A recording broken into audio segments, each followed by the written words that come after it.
शोषण हो रहा है, जो प्रताड़ित है, सब एक हो जाओ। आपको अगर बड़ा एनिमी, बड़ा दुश्मन जो है आपके सर पे, उसको हराने के लिए नीति के हिसाब से अगर आपको वाकई में इंसाफ, न्याय चाहिए, परिवर्तन चाहिए, तो छोटे छोटे दुश्मनों से या छोटे छोटे प्रताड़ित जो शोषित लोग हैं उनसे दोस्ती करनी पड़ेगी। आज जिनका राज चल रहा है वो चोर चक्के सारे एक साथ। और अगर आपको तरीका भी तो बदलना पड़ता है ना लड़ने का। अगर आप किसी में मर्ज नहीं होगे, किसी का सपोर्ट नहीं लोगे, यहाँ एक बीजेपी और आरएसएस जो शोषण कर रही है, बीजेपी लेड आरएसएस जो गवर्नमेंट है वो एक शोषण कर रही है, आप सबका आपको पता है। तो आपको ये चीज़ पता होनी चाहिए ना कि जितने भी सारे शोषण कर जो, so that is I believe कि उनकी गलती है, उनको ये काम करना चाहिए।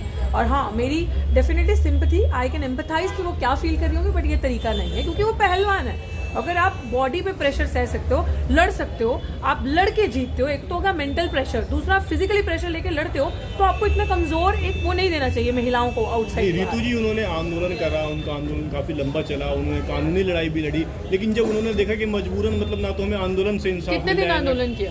40 दिन, एक महीना, वो 40 दिन। मेरे आंदोलन को कितने दिन हो गए? हाँ, 3 महीने, 116 दिन है आज। तो क्या मुझे उठ जाना चाहिए? अगर मुझे सरकार उठाएगी मैं दोबारा बैठूंगी, मैं लोगों के पास जाऊंगी, मैं सबसे सपोर्ट मांगूंगी, मैं लोगों को कहूंगी कि आओ मेरा सपोर्ट करो। इवन कि मैंने ये बात मीडिया में कही है कि पहलवान बच्चियां या कोई भी किसी विशेष जाति वर्ग के अगर आप हो, जो आप सामान्य वर्ग में आते हो, तो वो भारत की बेटी है।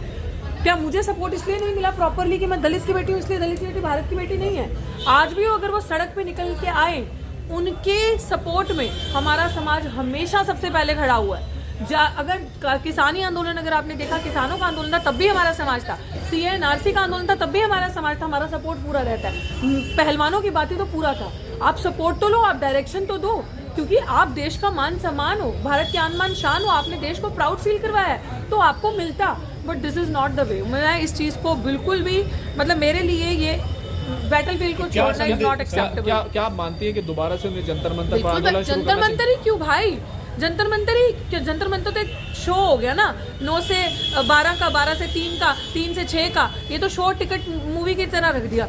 There are many possible ways जहाँ पे आप बैठ के रोज प्रदर्शन कर सकते हो, जहाँ पे आप दिल्ली के कॉर्नर्स जाम कर सकते हो, जैसे किसानों ने किया था। स्ट्रैटेजी बदलो, आप इस तरीके से कुछ भी कर सकते हो, या जो स्पोर्ट्स अकेडमीज है वहाँ जाओ, अपना प्रदर्शन करो, प्रधानमंत्री का घेराव कर लो, पार्लियामेंट के बाहर बैठो, बहुत सारे तरीके हो सकते हैं। आप पहले लोगों का वो चीज़ जीतो और बैठो, क्योंकि आपको इतना बड़ा जन समर्थन मिला था, इतने लोगों ने आपको सपोर्ट किया था। कहीं ना कहीं उन लोगों के दिल में ये पीड़ा है, लोग डिच फील कर रहे हैं इस चीज को लेके कि जब आपको हमने इतना सपोर्ट दिया, हम आपके साथ दिन दिन रात रात वहां रहे, तो आपको बैटलफील्ड से जाना नहीं चाहिए। और अभी भी this is not the way कि हम कुश्ती छोड़ देंगे। नो, ये एक विनर की, और ये this is not a sportsman spirit to the best of my understanding, क्योंकि मैं भी स्पोर्ट्स में रही हूँ, मैं भी नेशनल प्लेयर रही हूँ बैडमिंटन की।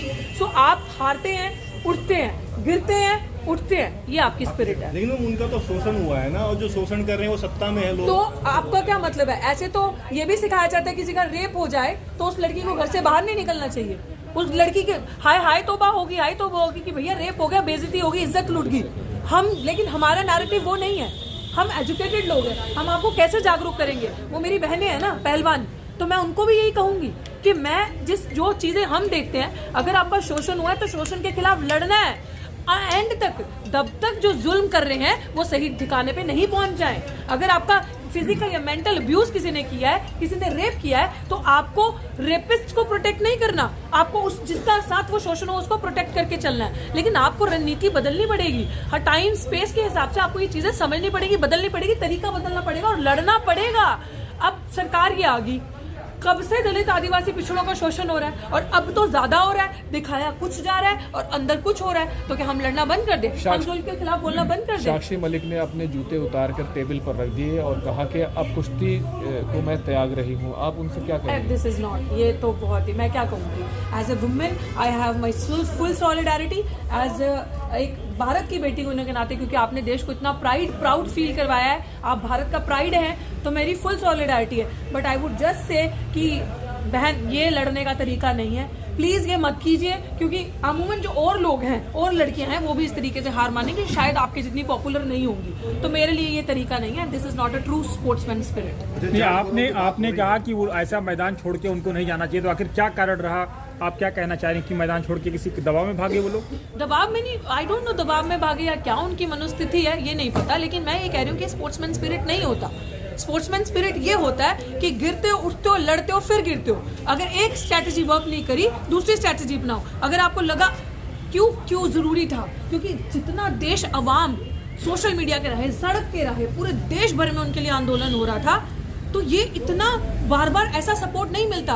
और अगर वो बाहर आती, क्योंकि वो पॉपुलर फेस है, उनको दोबारा ऐसा ही जन समर्थन मिलता जो मैं, अगर आम लड़की को इतना नहीं मिलता, आम लोगों को इतना नहीं मिलता, तो उनसे बहुत लोगों को होप और उम्मीदें थी। तो आप ये कह सकते हैं कि शोषणकर्ता बहुत ज्यादा पावरफुल है, लेकिन जनता से पावरफुल कोई नहीं है। जनता सबसे ताकतवर है और सड़क सबसे ताकतवर है। लेकिन जनता तो उनके साथ है ना, अभी 5 राज्यों के चुनाव में दिखा दिया। नीरज भूषण शरण सिंह का नाम। अरे भाई please please please, coming back to DU displacement, mass displacement of professors, आपके भाई लाखों में मार दो तुम, लाइक थोड़ा सा तो सवाल है आपको क्या लगता है उनकी अभी स्ट्रेटजी आगे क्या होनी चाहिए? आपके फाइट का 116 दिन हो गया, आप अभी भी सड़क पे हो। आज बहुत सारे प्रोफेसर्स ने सॉलिडेरिटी भी दिखाया, तो आप कैसे देख रहे हो आपकी फाइट कैसे आगे जा सकती है? Definitely we all are in solidarity with each other, और हम रहेंगे भी।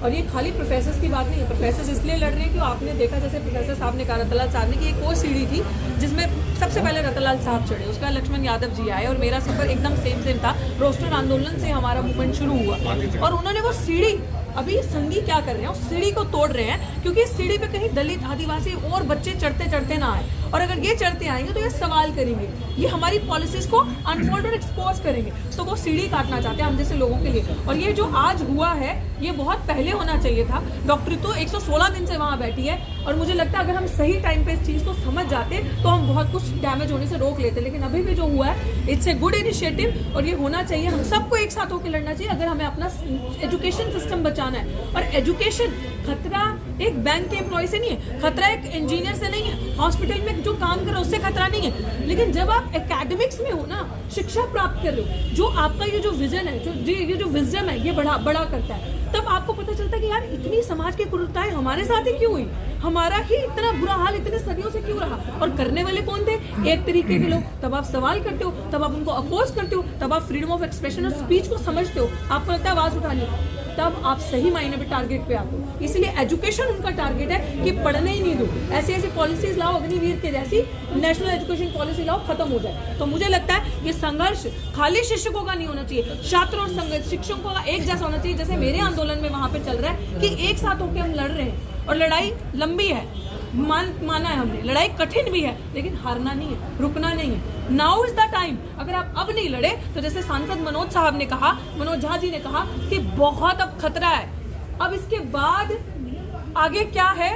2024 विल्सन जी ने भी कहा इज अ डेंजरस टाइम 2024। अगर आप नहीं बोले, अगर आप सड़कों पे नहीं आए, तो हमें आंदोलन, अगर साक्षी मलिक जी को भी जो इन्होंने कहा कि क्या उनको स्ट्रैटेजी है, क्यों ऐसा हुआ, अगर आप सुन लीजिए, पीड़ित जितने भी हैं, शोषित जितने भी हैं, अगर आप एक नहीं हुए बड़े दुश्मन को हराने के लिए, जो एक आज ऑपोजिशन है, हर एक को छोटे छोटे दुश्मन से दोस्ती पहले करनी पड़ेगी, एक प्लेटफॉर्म पे एक होना पड़ेगा, अपने अंदर के जातियों के डिफरेंसेस, अपने आप को दूसरे से जो ऊपर समझता है कि मैं जाट हूँ या मैं गुर्जर हूँ, तो मैं शूद्र से, जो अति शूद्र है उनसे ऊपर हूँ, इस सारी गंदी और घिनौनी सोच से ऊपर उठ के एक होना पड़ेगा अगर आपको उन मनुवादियों को, उन आरएसएस के गुंडों को, नागपुरियों को हराना है। So you got to find out a way, and that is the only way. आप अपने संख्या बल से सड़कों से हरा सकते हैं, क्योंकि किससे आप उम्मीद कर रहे हो जस्टिस की?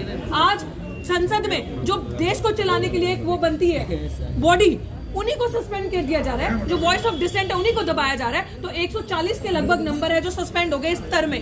तो आप ये सोचो, बात करने दो यार, डिस्टर्ब मत करो। तो आज ये जो इतने सारे लोग हैं, जब ये बॉडी सस्पेंड हो गई है, ये लोग, तो आपको उम्मीद है कि आपको संसद में आपके सवाल पूछे जाएंगे, आपकी बात की जाएगी, नहीं की जा रही, तो सड़क सिर्फ ओनली ऑप्शन है। और यार हम बेवकूफ नहीं है, आप लोग हमें 4-4, 5-5 साल से कवर कर दो, तब से भी आप लोगों ने हमें सड़क पे देखा। हम लोग उन लोगों में आते हैं जो वन ऑफ द एजुकेटेड, जो जिसे ये कहते हैं सेंटर ऑफ एक्सीलेंस, ऐसी यूनिवर्सिटीज, हम लोग उस यूनिवर्सिटीज का प्रोडक्ट है, जिसमें आपके बच्चे या आपके भाई बहन छोटे छोटे तबकों में बैठ के सपना देखते हैं इस यूनिवर्सिटी में आने की। मार्क माय वर्ड्स, अगर हम नहीं बोले ना, तो आपके भाई बहन, बच्चे, आने वाली पीढ़ी इस यूनिवर्सिटी में नहीं आ सकती पढ़ने के लिए, क्योंकि यूनिवर्सिटी बची ही नहीं। क्या करोगे पढ़ा के? नौकरियां तो है नहीं, सरकारी नौकरी तो है नहीं, कहाँ से लोगे? तो ये चीज, चाहे वो पहलवानों की लड़ाई है, चाहे वो किसानों की लड़ाई है, चाहे वो आज डॉक्टर रितु सिंह की लड़ाई है, रतन लाल जी की लड़ाई है, कि दलित है या लक्ष्मण यादव जी की लड़ाई है, पिछड़ा समाज से